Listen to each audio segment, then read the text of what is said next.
وزي ما قلنا قبل كده ان انت لازم تبعد نهائيا عن السكرولينج الصبح اول ما تصحى، لان السكرولينج زي ما قلنا مقبرة الوقت، بتقتل قدرتك على انجاز اي حاجه. السكرولينج زي ما احنا عارفين بياكل في وقتك وانت مش حاسس، فجاه هتلاقي وقتك ضاع وانت ما انجزتش اي حاجه، وفي نفس الوقت مفضلكش وقت تنجز فيه اي حاجه. فبالتالي بتفضل المتفرج اللي بيتفرج على انجازات الاخرين في الريلز وما بيعملش اي حاجه على ارض الواقع. طب هو ليه اصلا المفروض نروح الشغل بدري؟ يعني لو حد حابب يسال السؤال ده، هو في حد ممكن يسال السؤال ده؟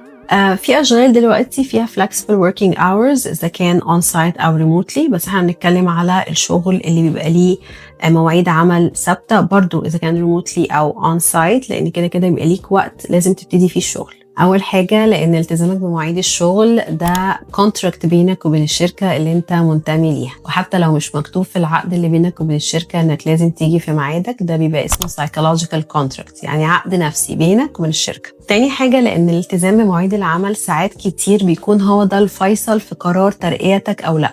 يعني لو في 2 مترشحين لنفس البوزيشن أو لنفس المنصب، الاتنين أدائهم حلو جدا وأرقامهم ممتازة وعندهم مهارات قيادية، بس واحد فيهم بيجي في ميعاده وواحد دايما متأخر، دايما طبعا هيتم اختيار اللي بيجي في ميعاده لأنه بيحترم المكان أكتر، عنده التزام أكتر، كمان عنده قدرة على تنظيم نفسه بشكل أفضل. كمان الالتزام أو الكوميتمنت ده مبدأ، لو انت شخص ملتزم عموما في حياتك اوتوماتيكلي بتكون محترم نفسك جدا، فبالتالي كل الناس اللي حواليك بتحترمك اكتر. لكن لو انت شخص مش ملتزم، عقلك الباطن بيبقى عارف ان انت عندك نواقص، فاوتوماتيكلي مش بتحترم نفسك بالشكل المطلوب، بالتالي الناس اللي حواليك مش بتحترمك بالشكل المطلوب. ده غير بقى ان متخصصين التنمية البشرية ياما قالوا وعادوا عن بداية اليوم، لو البداية صح غالبا يومك ماشي صح، لو البداية غلط غالبا يومك مش هيكون زي ما انت عايز. وكمان معروف ان التأخير بيقفل ابواب كتيرة جدا، اما الالتزام بيقدم لك فرص لا تعد.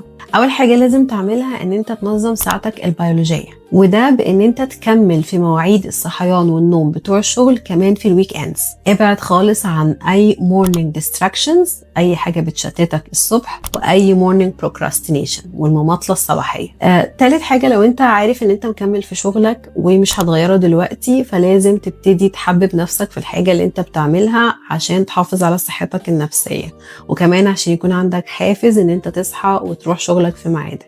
لازم تبص للإيجابيات في شغلك مش السلبيات فقط، كل يوم تكتب 3 حاجات انت بتستفيدهم من الشغل او من الوظيفة اللي انت بتشتغلها. كمان لازم تكون بتقوي تحكمك في نفسك بشكل اكبر، وتكون انت اللي مسيطر في كل وقت على حياتك، وما تسمحش للإغراءات اللي حواليك هي اللي تسيطر عليك.